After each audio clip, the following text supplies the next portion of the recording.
Almost 2 years after an auspicious debut at E3, and after a high-profile delay out of last fall, Watch Dogs has finally brought its open-world surveillance state playground home. As an open-world game, Watch Dogs provides enough side quests, enough space, enough of a sandbox to qualify, but it finds an identity worth protecting in its free-form action gameplay.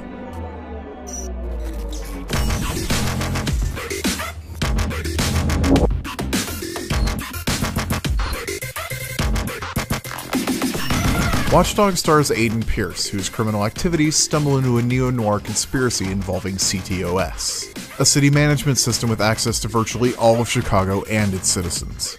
After wading into the secrets that run beneath the city, Aiden's niece is murdered, and he promises to find those responsible. After a promising, though cliched start, Watch Dogs frequently struggles to remain coherent. It introduces so many big bads that it's hard to know who the real villain is, and Watch Dogs is content with caricatures more than characters, leaning heavily on noir stereotypes that are achingly predictable. Watch Dogs reaches for more in its game design. It's got all the open world staples. Aiden drives, shoots, and explores a pretty large recreation of Chicago, but the open world feels like a crutch in spots.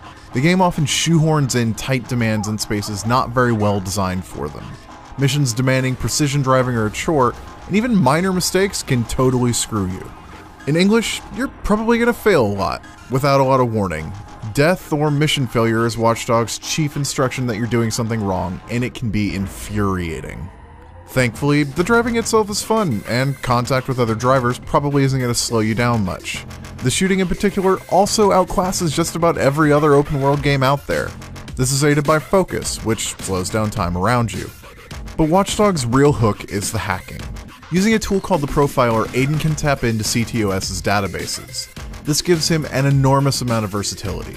Every person's basic personal information is open to him, and he's also able to penetrate improperly protected pieces of CTOS's surveillance and control infrastructure.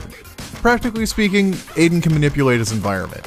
On the road, he can trigger traffic lights, raise bridges, and more, but you'll spend much more time hacking various security systems. There's some real moments of inspiration here. Combined with third-person stealth and shooting gameplay, and the slightest bit of environmental traversal borrowed from Assassin's Creed, Watch Dogs missions often felt like action puzzles. Daisy-chaining from one camera feed to the next, unlocking security access, finding safe hiding spots to hack systems, it all felt refreshingly cerebral.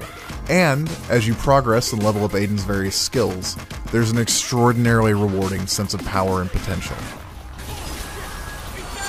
At times, the wait seems worth it.